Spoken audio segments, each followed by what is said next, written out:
Next question. A loudspeaker is set up at the open end of a closed pipe containing powder. When the loudspeaker produces sound of frequency 1200 Hz, a stationary wave is produced in the tube. The powder gathers at the node of the stationary wave as shown.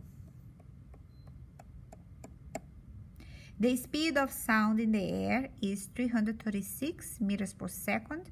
And what is the value of distance x between those two powder sections? Here is a video to show how frequency of sound can change, creating patterns when you use powder.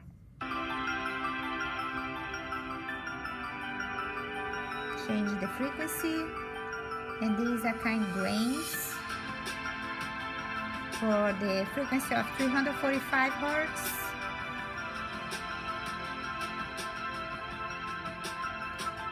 (1033 Hz).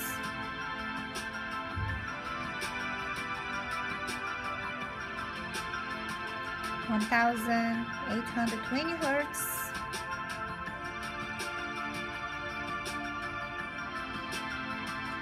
2000 Hz.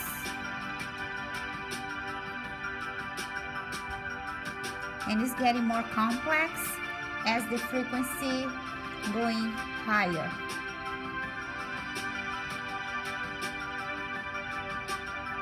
So if you want to watch this video, is from Brass Pop, Amazing Resonance Experiment. Back to the problem. We are not going to produce those complex patterns. It's just in a tube. The powder is going to be gathered in specific points at the node, which means that this is a node, node, node, node, another one, and by the way, we have a node right here at the end of the tube. So now we just can connect like this.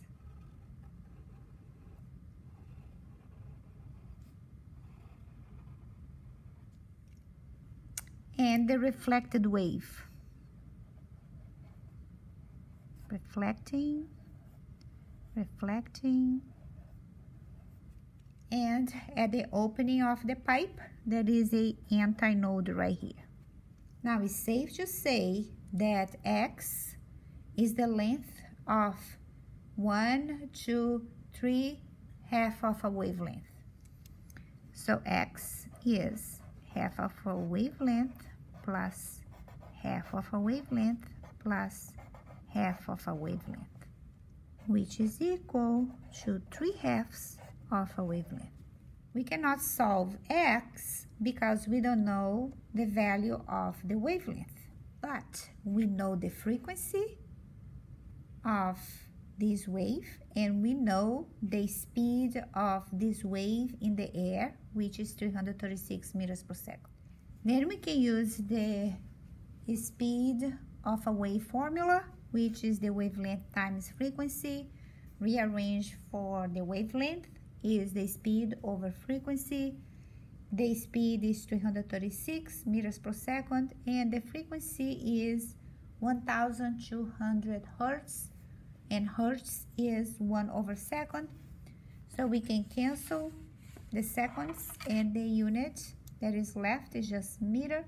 So 336 divided by 1200 is 0.28 meter. Now we can go back to solve X. So X is 3 lambda over 2, which is 3/2 times 0.28. So use your calculator, and X should be 0.42 meter because the unit is meter. However, the answer is showing in centimeter. So to convert meter to centimeter, just multiply by 100, which is 100 centimeter per meter. So that is the ratio, and the answer is 42 centimeter. So the answer is B.